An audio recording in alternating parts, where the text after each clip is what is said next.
বুখারী শরীফ কিতাবুত তাকদীরের অধ্যায়ের প্রথম হাদিসটার মধ্যে দুইটা অংশ নিছে। প্রথম অংশের ব্যাপারে অনেক আলোচনা করছি। প্রথম অংশের ব্যাপারটা হলো সৃষ্টি নিয়ে আলোচনা। দ্বিতীয় অংশের মধ্যে মানুষের ইবাদতের দ্বারা কেউ অহংকার করা সম্ভব না। অধিক পরিমাণে ইবাদত করে অহংকার করা যাবে না যে এই ইবাদতের দ্বারা জান্নাতে যাবে। আর যে নাফরমান গুনাহগার পাপী, জমিনের মধ্যে সবচেয়ে বড় পাপী, আমার কথা বলতেছে, জমিনের মধ্যে কি সবচেয়ে বড় পাপী, কই এর মতো পাপী আর নাফরমান গুনাহগার আর কেউ নাই। আমার দৃষ্টিতে এই সবচেয়ে বড় পাপী। আল্লাহ ইচ্ছা করলে তারাও জান্নাতে যেতে পারে। মানে এটা বুঝাইতেছেন বুখারী শরীফের এই হাদিসের দ্বারা এই জিনিসটা স্পষ্টভাবে বুঝাইতেছেন যে একজন পাপীকেও ঘৃণা করা যাবে না, তোমার অধিক পরিমাণ ইবাদতের দ্বারা অহংকার করা যাবে। তাহলে দুইটা জিনিস শিক্ষা দিচ্ছে। তুমি যদি অধিক পরিমাণ ইবাদতকারী হও, তাহলে চুল পরিমাণ, সরিষার দানা পরিমাণ অহংকার তোমার ভিতরে ঢোকাইতে পারবা না। তোমার দৃষ্টিতে পৃথিবীর সবচেয়ে বড় নিকৃষ্ট এবং সবচেয়ে বড় পাপী যদি তোমার কাছে অবস্থান করে, ওই পাপী নাফরমান গুনাহগার বান্দাকেও তুমি এক মুহূর্তের জন্য, এক সেকেন্ডের জন্য ঘৃণা করা যাবে না, তাকে সরাইয়া দেওয়া যাবে না, তাকে দূর করে দেওয়া যাবে না। আল্লাহর নবীর মায়া এত ছিল, একজন কাফের এসে বলেন, ইয়া রাসূলুল্লাহ, আমি তো মুসলমান হতে চাই, কিন্তু আমার তিনটি বদ অভ্যাস রয়েছে এমন যে তিনটি বদ অভ্যাস আমি ছাড়তে পারবো না। ইয়া রাসূলুল্লাহ, এই তিনটি বদ অভ্যাসের অনুমতি যদি আপনি আমাকে দেন, তাহলে এই শর্তে আমি মুসলমান হতে পারি। আল্লাহর নবী বলেন, ঠিক আছে, কি তিনটি বদ অভ্যাস তোমার মধ্যে রয়েছে? ওই সাহাবা রাদিয়াল্লাহু তাআলা আনহু বলেন, ইয়া রাসূলুল্লাহ, আমার তিনটি বদ অভ্যাসের মধ্যে একটি অভ্যাস হলো আমি মদ পান করি। সবচেয়ে বড় গুনাহগার ওই ব্যক্তি যে মদ পান করে, ওই সমস্ত গুনার মূল হইল মদ। ইয়া রাসূলুল্লাহ, আমি মদ পান করি, প্রতিদিনের নেশা হলো আমি মদ খাবো, এটাই আমার নেশা।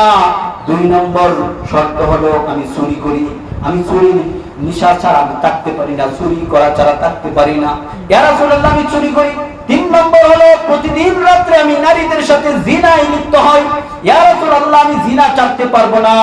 এই তিন গুনার অনুমতি যদি আপনি আমাকে দেন, তাহলে আমি মুসলমান হতে পারি। কেরম বলেন, গুনাহ কি ছোট না অনেক বড়?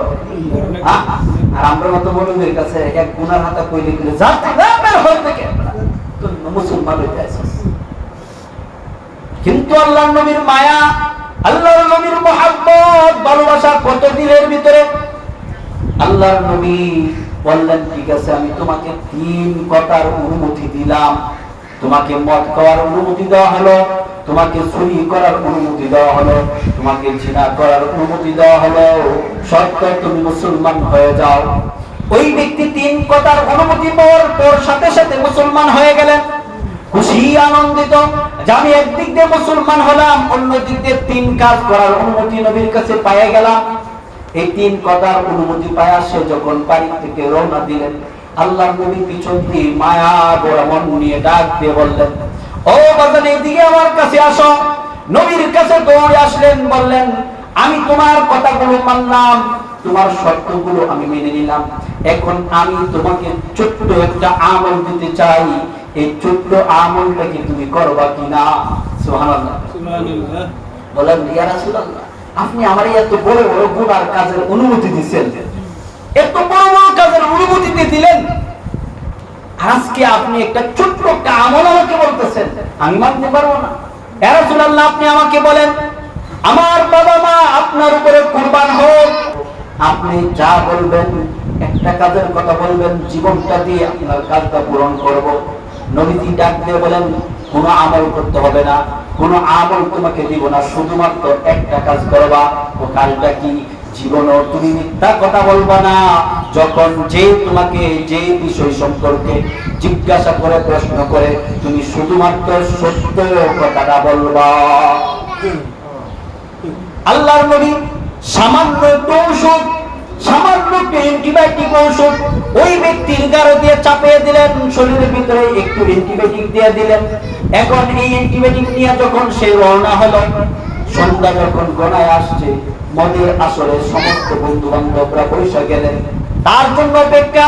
সেও গেলেন মদের আসরে, গিয়া বন্ধুদের সাথে মদ হাতে নিলেন। গ্লাস ভর্তি মদ নিয়ে যখন মদটা হাতে নিয়ে মুখের কাছে চুমুক দিবেন, এই মুহূর্তে নবীর শেষ কথাটা মনে হয়ে গেছে। সুবহানাল্লাহ। নবীর শেষ কথা কি? আল্লাহর নবী বলছেন, মিথ্যা কথা বলা যাবে না। আমাকে যদি আগামীকালকে ফজরের পরে সমস্ত সাহাবায়ে কেরামের সামনে মসজিদে নববীর মধ্যে জিজ্ঞাসা করে, আজকে তুমি কি মদ পান করেছিলা? আমি তো নবীর সাথে মিথ্যা বলতে পারবো না। তাহলে আমি জবান দিয়ে অযত সাহাবায়ে কেরামের সামনে নবীর সামনে কিভাবে বলবো যে আমি মদ পান করেছি? কিভাবে এই মদ দিয়ে আমি বলবো? এই নাপাক মুখ দিয়ে আমি নবীর সামনে কি করে কথা বলবো? আমি তো মিথ্যা কথা বলতে পারবো না। কিভাবে বলবো যে আমি মদ পান করেছি? এই কথা বলার সাথে সাথে মদটা হাত থেকে ফালাইয়া দিয়ে মদের আসর থেকে উঠে গেছে। সুবহানাল্লাহ। দেখছেন, ওষুধ বেশি দিয়েছে। আর আমরা গুনাহগার নাফরমান দেখলে কাছে যাইলে ঘৃণাই করি।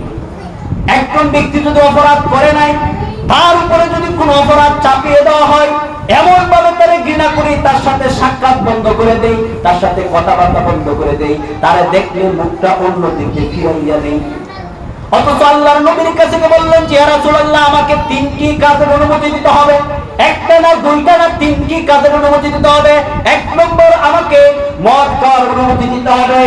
দুই নম্বর, আমাকে চুরি করার অনুমতি দিতে হবে। তিন নম্বর, আমাকে জিনা করার অনুমতি দিতে হবে। ইয়া রাসূলুল্লাহ, আমি এই তিন কাজ ছাড়া আমি থাকতে পারবো না। এই তিন কাজের অনুমতি যদি আমাকে দেন, তাহলে আমি মুসলমান হব।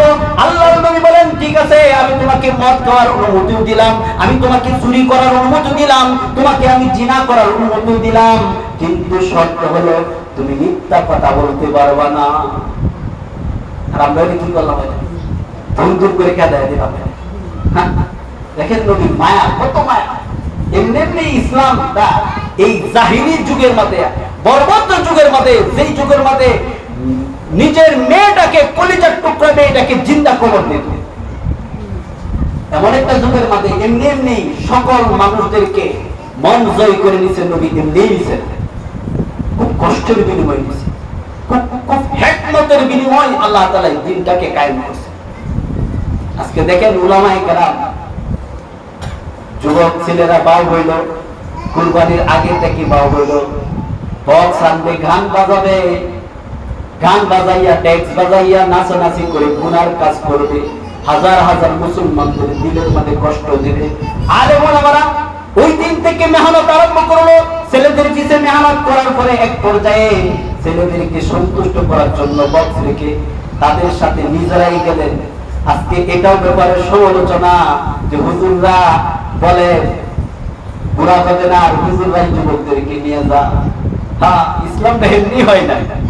এখন তো ছেলেরা নিয়ে গেছেন হুজুররা হিকমত করায়। আমি হয়তো গেছি না, কিন্তু অন্য হুজুররা গেছে, কেলে গেছে, অনেক বড় হিকমত করায় গেছে। আজকে যে ছেলেদেরকে নিয়ে এই বক্স না বাজাইয়া যেই ছেলেদেরকে শুধু নিয়ে সফর করে নিয়ে আসলো, কত বড় গুনাহ থেকে বাঁচাইলো, এই এলাকাকে কত বড় গজব থেকে বাঁচাইলো উলামায়ে কেরাম। ওই উলামায়ে কেরামকে সম্মান করা, তাজিম করা দরকার। আর ওখানে তাজিম করবে দূরের কথা, ওই আলেমদের ব্যাপারে সমালোচনা শুরু করে দিয়েছে। আসলে এরা মুসলমান নামে কলঙ্কিত। আল্লাহর নবী এমনি এমনি ইসলামটাকে জয় করে না, এমনি এমনি জয় করে না, খুব হিকমত করেছে। হযরত আয়েশা সিদ্দিকা রাদিয়াল্লাহু তাআলা আনহা বুখারী শরীফ কিতাবুন নিকার অধ্যায়ের মধ্যে গেছেন, মিশকাত শরীফ দ্বিতীয় খণ্ড কিতাবুন নিকার অধ্যায়ের মধ্যে গেছেন, লম্বা হাদিস।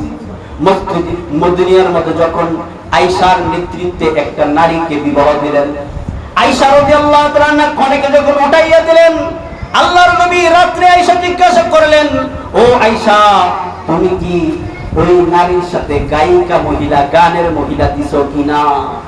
আয়েশা রাদিয়াল্লাহু তাআলা বলেন, না ইয়া রাসূলুল্লাহ, আমি দেই নাই।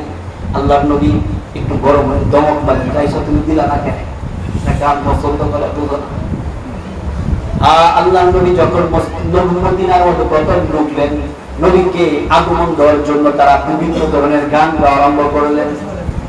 কি মনে করছেন ইসলামটা কি প্রথমে কি গান বন্ধ করে দিছে? যাই গান গাওয়া যাবে না, হারাম হারাম। গান গাওয়া যাবে হারাম হারাম, প্রথমেই না, খুব হিকমতের সহিত গানটা বন্ধ করে। একদিনে গান বন্ধ হয় না, একদিনে মদ হারাম করে নাই। হযরত আলী রাদিয়াল্লাহু তাআলা নামাজ পড়াইতেছিলেন মাথাল অবস্থায়, সূরার মধ্যে এক জায়গার মধ্যে আরেক জায়গায় তেলাওয়াত করা আরম্ভ করছে। আল্লাহ তাআলা কোরআনের আয়াত প্রথম নাযিল করছে যে তোমরা কি করো না, মদ খায়া নামাজ দেও না। তার মানে কি, মদ নামাজ ছাড়া খাওয়ান যাবে। এই আয়াত কিন্তু আছে, আমল কিন্তু রহিত হয়ে গেছে। প্রথম আয়াত নাযিল হয়েছে মদ খাওয়া যাবে না, কোথায়? নামাজে যাওয়ার আগে। তার মানে এর আগে খাওয়া যাবে, অথবা নামাজ থেকে খাওয়া যাবে, কিন্তু নামাজে যাওয়ার আগে মদ খাওয়া যাবে না। পরবর্তীতে দীর্ঘ লম্বা সময় যাওয়ার পরে আল্লাহ তাআলা স্পষ্ট আয়াত নাযিল করে একবারে চিরতরের জন্য মদকে আল্লাহ হারাম করে দিয়েছেন। চিরতরের জন্য মদকে হারাম করে দিয়েছেন, যে একবারে কিয়ামত পর্যন্ত আর মদ মুসলমানদের জন্য আদৌ বৈধ। কিরকম বলছেন? একদিন মদ হারাম করছে, একদিন হারাম করে। পরবর্তীতে আল্লাহর নবী স্পষ্ট হাদিসে বলে দিয়েছেন, তোমরা যে মদের যে বাসন রাজা, মানে বড় বড় পাত্র, দামি পাত্র, তখনকার সময়ের মধ্যে একটা মদের পাত্র দিয়া আমাদের গোটা কয়েকটা পেয়ার বাজার চলবে, কয়েকটা পেয়ার বাজার করবে এক একটা পাত্র দিয়া। তখন মদের পাত্র খুব দাম ছিল, মদ বানাইতে যেতাম। আল্লাহর নবীর কাছে কয়েকজন সাহাবা এসে বলতেছে, রাসূল এটা কিন্তু অনেক বড় সম্পদ, আমরা এই পাত্রগুলো বিক্রি করে দিই। নবী বলছে এই পাত্রগুলো বিক্রি করা যাবে না, ওই পাত্রগুলো বড়েও রাখা যাবে না, এগুলো দেখলে আমাদের নেশা আসবে, এটা বিক্রি করে দিলে আরেকজন হারাম কাজ করবে, এটাও রাখা যাবে না, এগুলো সবগুলো ভাঙব। অর্ডার দিচ্ছেন, সমস্ত পাত্রগুলো মদগুলো ভেঙে চুরমার করে ফেলে দিয়েছেন।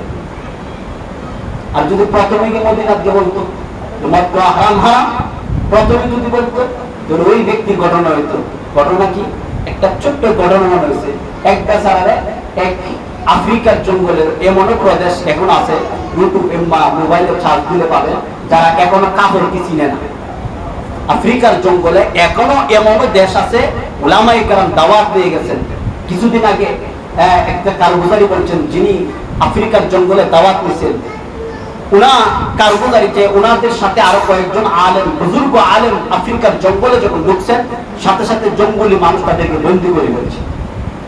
তো তাদের কথা শুনে আফ্রিকার থেকে আরেকজন লোক নিয়ে গেছেন সাথে, তাদের কথা বুঝে। তখন ওই লোকের সাথে নেওয়ার পরে তারা জঙ্গলি লোক নিয়ে তাদেরকে বলতেছে এখন মানুষ খাইতে পারবো। তারা কিন্তু মানুষ খেয়ে ফেলে। আফ্রিকার মধ্যে এমন মানুষ আছে যারা মানুষকে খেয়ে ফেলে। তখন বলতেছে আমাদেরকে খাওয়ার আগে তোমাদের যে লিডার অর্থাৎ তোমাদের যে নেতা, ওর কাছে নিয়ে যাও, উনি যদি অনুমতি দেন তারপরে তোমরা খাইবে।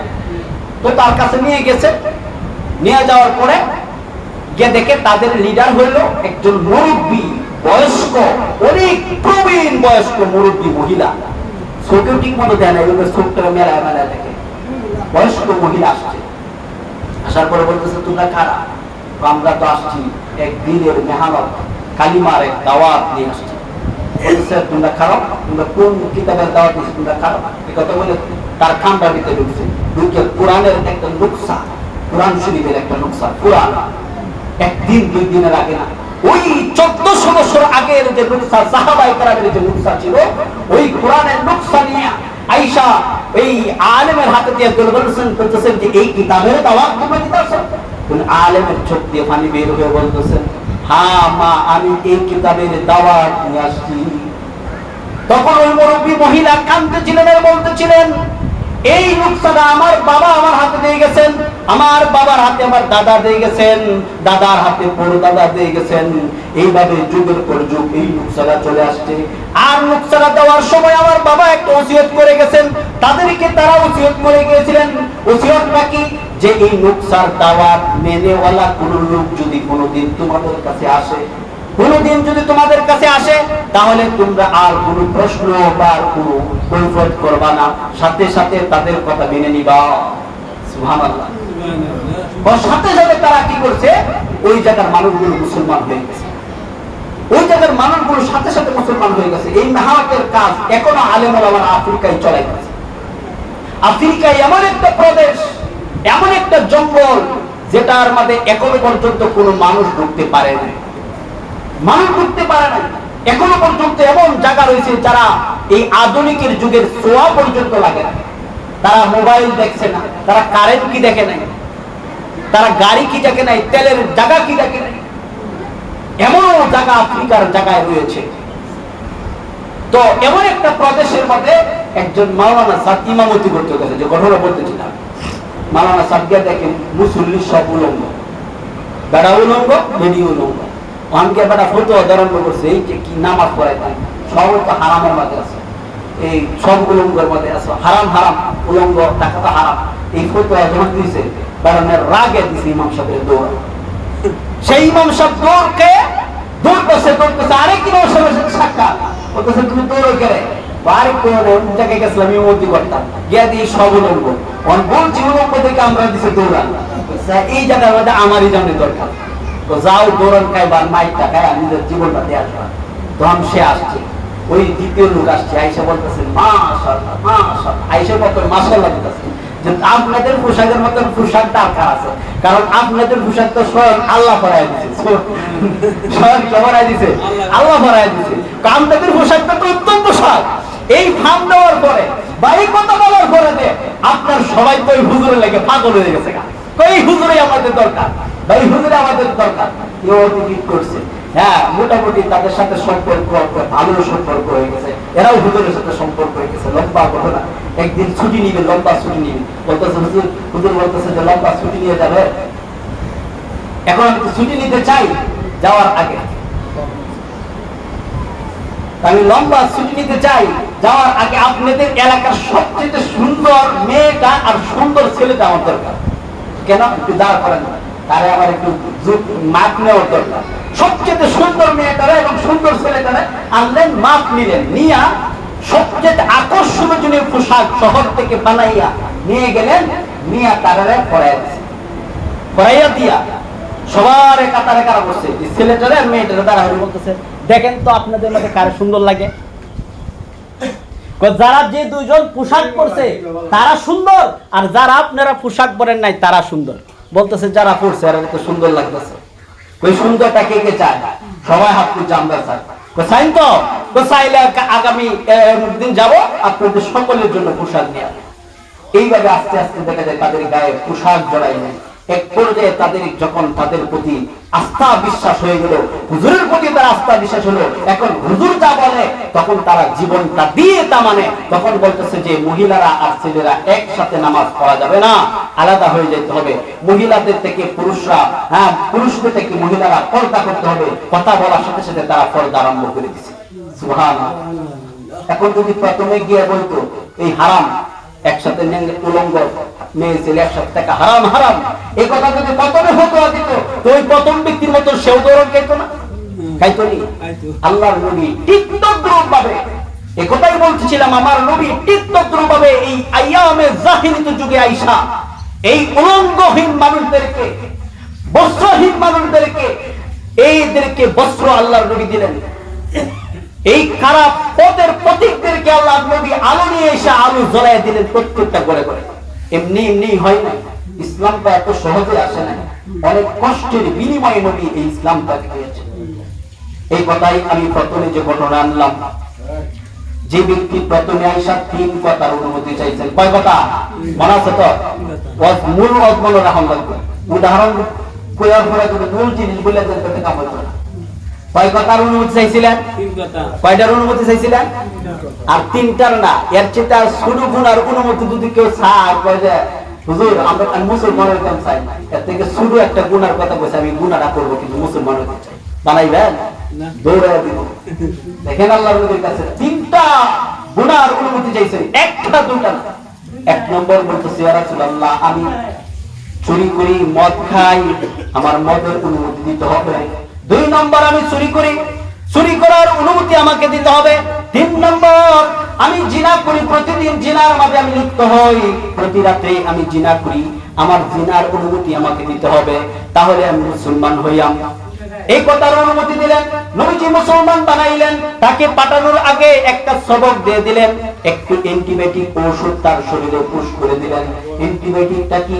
বাজান তুমি মরে যাবা, তুমি মিথ্যা কথাটা বলবা না। সে বলল যে ইয়া রাসূলুল্লাহ, আমার মা বাবা কুরবান হোক আপনার উপরে, আমি জীবনটা চলে গেল মিথ্যা কথা জীবনও আমি বলবো না।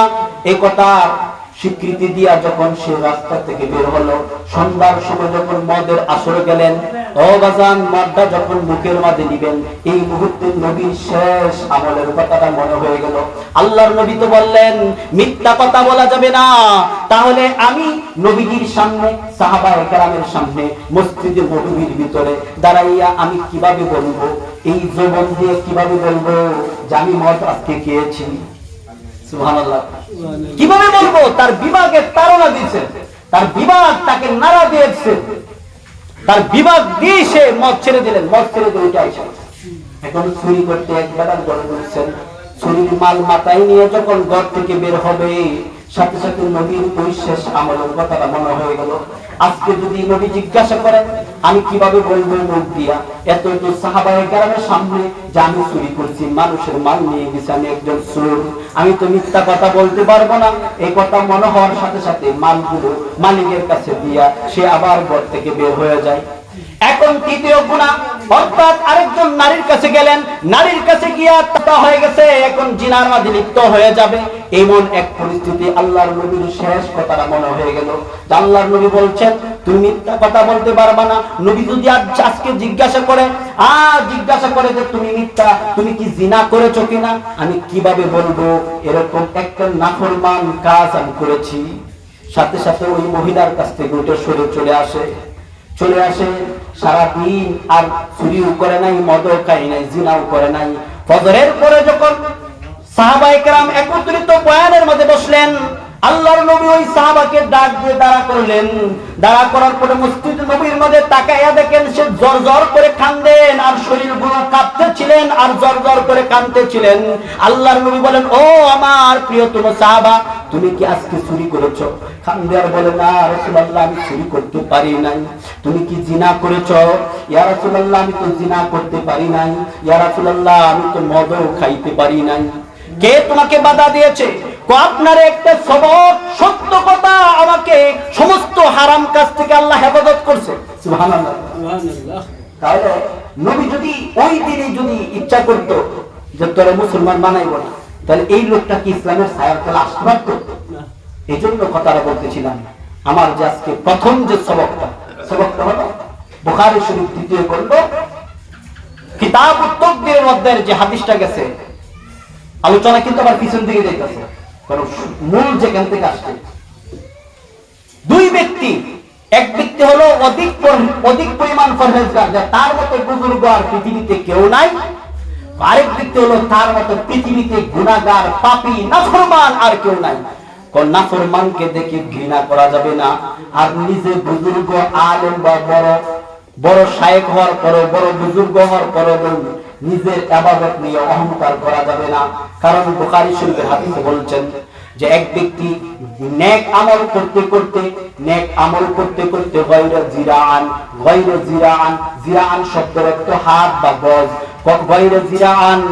এক হাত বা এক গজ বাকি আছে জান্নাতে ঢোকার। নেক আমল করতে করতে জান্নাতে ঢোকার আর কয় হাত বাকি আছে? এক হাত। বুঝছেন? এক হাত মানে কি? কয়টা হলো মালাকুল মউত।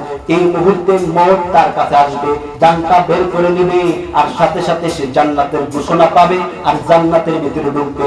তো এমন এক সময়ের মধ্যে এমন গুনার কাজ করছে, এমন এক নাফরমানি করছে, অথবা এমন আল্লাহর অসন্তুষ্টজনক এমন আমল করছে যে কাজের প্রতি আল্লাহ অসন্তুষ্ট হইয়া তারে টান দিয়া ওই জান্নাতের পথ থেকে টান দিয়ে এনে দাখালা ফিল জান্নার, তারে জাহান্নামের ভিতরে আল্লাহ ঢুকাইয়া দিবেন।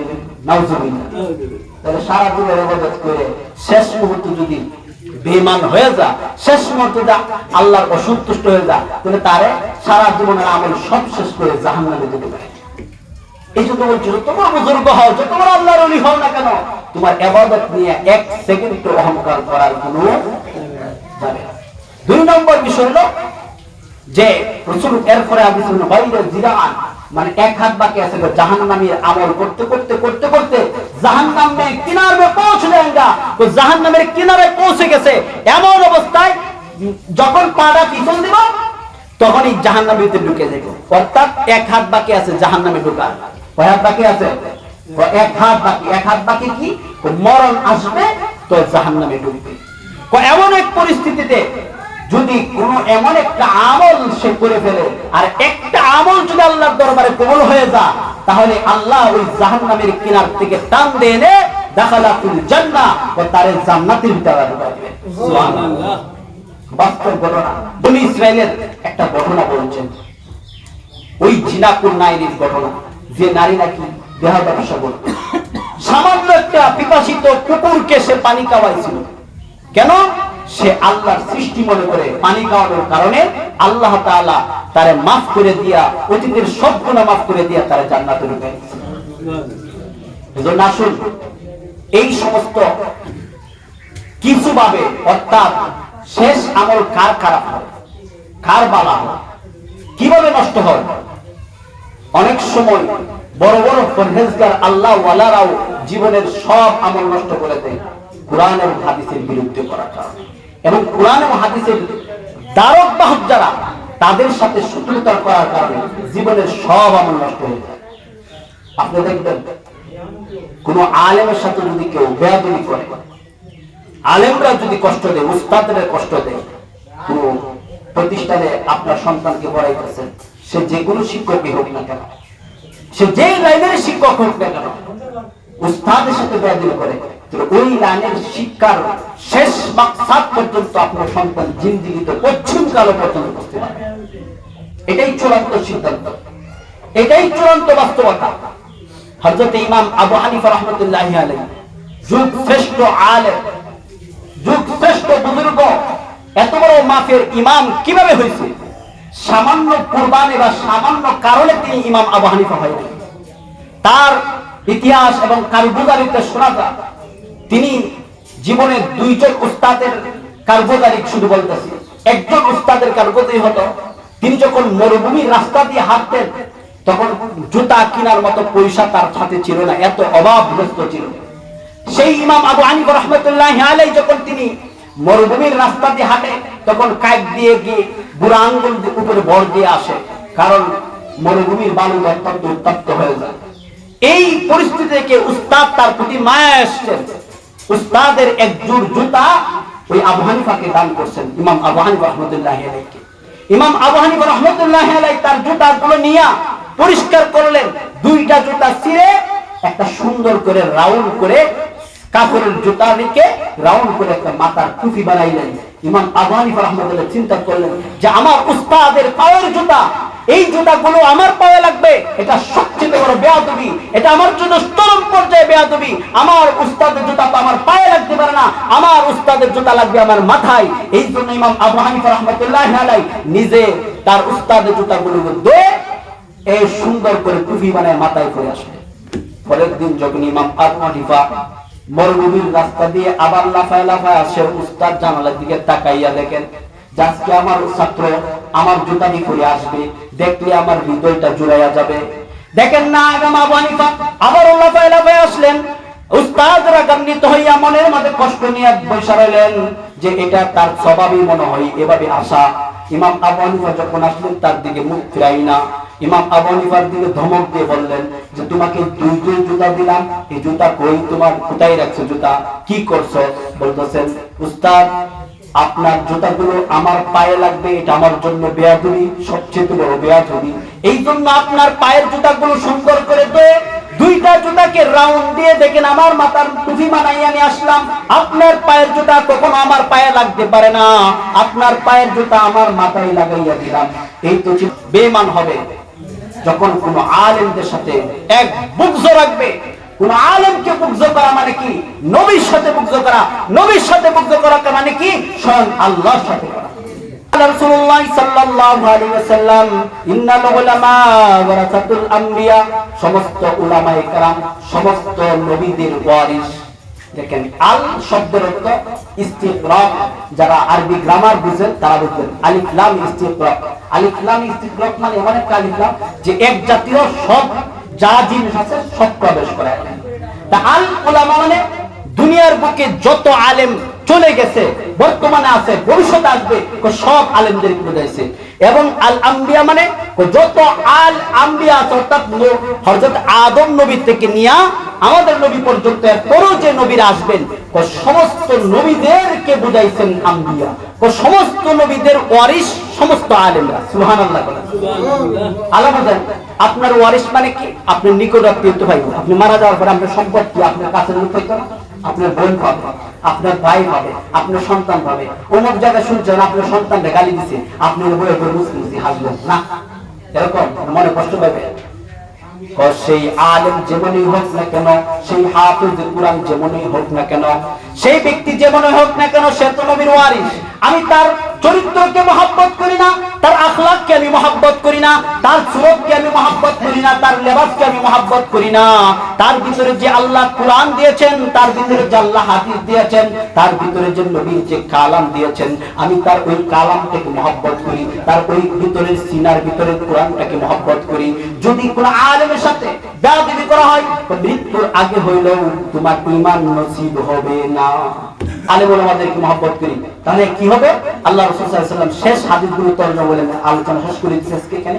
আন উসমান ইবনে আফফান রাদিয়াল্লাহু তাআলা আনহু قال قال রাসূলুল্লাহ সাল্লাল্লাহু আলাইহি ওয়াসাল্লাম, তিনি বলেন ইশফাউ ইয়াউমাল কিয়ামাতি সালাসা, তিন শ্রেণীর লোককে হাসরের ময়দানে সুপারিশ করার অনুমতি দিবেন, চতুর্থ আর কাউকে দিবেন। এটা চূড়ান্ত সিদ্ধান্ত। এক নম্বর আল আম্বিয়া, সমস্ত নবীগণদেরকে তার উম্মতদেরকে সুপারিশ করে জান্নাতে নেওয়ার অনুমতি দিবেন। সুম্মাল উলামা, দুই নম্বর যার সিরিয়াল থাকবে তারা হলো আলেম। সুম্মা শুহাদা, তিন নম্বর অনুমতি থাকবে সুপারিশ করার হাফেজ শুহাদা ও শহীদদের। এখন আসেন আলেমদের ব্যাপারে বলতেছে, সে একজন আলেমের সম্মান কি? হযরত ওমর রাদিয়াল্লাহু তাআলা বলতেছেন, ইউজানু ইয়াউমাল কিয়ামাতি নিদাউল উলামা ওয়াদামুশ শুহাদা ফায়ারজিউ নিদাউল উলামা আলা দামিশ শুহাদা। অর্থাৎ হাসরের ময়দানে শহীদের রক্ত একটা জায়গায় একটা পাল্লায় রাখা হবে, আর আলেম যে কষ্ট করে যে কলম দিয়ে লিখছিল ওই কলমের কালি এক জায়গায় রাখা হবে। বলতেছেন আলেমের কলমের কালি শহীদের রক্তের চেয়ে বেশি ভারী হয়ে যাবে। সুবহানাল্লাহ, কত দাম। এরপর বলতেছেন আনিস রাদিয়াল্লাহু তাআলা আনহু قال قال رسول الله صلى الله عليه وسلم يسفو يوم اهل النار, জাহান্নামীরা যখন জাহান্নামের কাতারের মধ্যে দাঁড়ায়া থাকবে, এমন এক সময়ের মধ্যে ফায়ামুরু বিহুমুর রাজুলু মিন আহলিল জান্নাহ, ওই একজন আলেম ওই জাহান্নামের কাতার দিয়ে যখন অতিক্রম করবে, তখন ফায়াকুলু রাজুলু মিনহুম ইয়া ফুলানান, ওই জাহান্নামী কাতার থেকে একজন ডাক দিয়ে বলবেন, আমা তারিফুনি, ও মাওলানা সাহেব, ও হাফেজ কুরআন, আপনি কি আমাকে চিনেন? আনাল্লাযী সাকাইতুকা শারাবা, একদিন মহব্বত করে ভালোবেসে তোমাকে এক গ্লাস পানি খাওয়াইছিলাম, আজকে এই গ্লাসের পানির বিনিময় দাও। আর বলবো ক্বালা বাদুহুম আনাল্লাযী ওয়াহাবতু লাকা বুতুআন, আরেক ব্যক্তি বলবে আমি তোমাকে মহব্বত করে এক বদনা পানি দিয়েছিলাম ওযু করার জন্য, আরেক ব্যক্তি বলবে আমি তোমাকে রাস্তা চিনিয়ে দিয়েছিলাম। এইভাবে এক একজন ব্যক্তি দাবি করবে, ফায়াশফাউ লাহু ইয়াদখুলুল জান্নাহ, আল্লাহর নবী বলেন তখন ওই আলেম প্রত্যেককে সুপারিশ করে জান্নাতে নিয়ে যাবে। কি পরিমাণ জান্নাত দিবে? আন আবি সাঈদ রাদিয়াল্লাহু তাআলা আনহু আন্না রাসূলুল্লাহ সাল্লাল্লাহু আলাইহি ওয়াসাল্লাম ক্বালা ইন্নী মিন উম্মতি মান ইয়াশফাউ লিল ফিমাই, একজন আলেম তার একটি বিশাল দল জান্নাতে নিয়ে যাবে। ওয়ামিনহুম মা ইয়াশফাউ লিল কিবলাতি, তো তার গোত্রের সকলকে জান্নাতে নেওয়ার ক্ষমতা তার থাকবে। ওয়ামিনহুম মা ইয়াশফাউ লিল আসাবাতি, ও তার বংশধর আছে, মাতৃ বংশ এবং তার বাবার বংশ, সব বংশধরকে সে সুপারিশ করে জান্নাতে নেওয়ার ক্ষমতা থাকবে। ওয়ামিনহুম মা ইয়াশফাউ লিল রিজাল, পার্সোনাল কোন এক ব্যক্তিকে সুপারিশ করবে, হাত্তা ইয়াদখুলুল জান্নাহ, ও তার মহব্বতের জানা শোনা এমন একজন মানুষ যতক্ষণ পর্যন্ত জান্নাতে না ঢোকাবে ততক্ষণ পর্যন্ত সুপারিশ করতেই থাকবে, করতেই থাকবে। সুবহানাল্লাহ। এরপরে সাহাবায়ে কেরাম বলতেছে শেষ হাদিস, যে রাসূলুল্লাহ একজন আলেম যে মানুষ জান্নাতে নিব, কি পরিমাণ নিব? এটা একটা সীমানা তো বলে, কি পরিমাণ নিব? একটা উদাহরণ আছে না, এই পরিমাণ মানুষ নিতে পারবে, এতটুকু মানুষ ক্ষমতা আছে। এখন আল্লাহ রাসূল বলেন, আন আব্দুল্লাহ ইবনে আবি জাযা রাদিয়াল্লাহু তাআলা আনহু قال سمعت رسول الله صلى الله عليه وسلم, নবীজি বলেন ও সাহাবায়ে কেরাম, আমার একজন আলেম কি পরিমাণ মানুষ জান্নাতে নেবে? ইয়াকুলু ইয়াদখুলুল জান্নাহ, সে সুপারিশ করে জান্নাতে নেবে বিশফাআতি, বিশফাআতি, তার সুপারিশের দ্বারা, বা অর্থের দ্বারা, শাফাআতি তার সুপারিশের দ্বারা জান্নাতে ঢোকাবে। রাজুলিন মিন উম্মতি আকতারু মিন বানি তামিম, ওই যে বনি তামিম গোত্র, অর্থাৎ কুরাইশের মধ্যে সবচেয়ে বেশি মানুষ হলো বনি তামিম গোত্রের মানুষ। ওই বংশের মধ্যে যে পরিমাণ মানুষ, তার চেয়ে আরো অধিক পরিমাণ মানুষ সুপারিশ করে ওই আলেমে জান্নাতে নিয়ে যাবে। সুবহানাল্লাহ।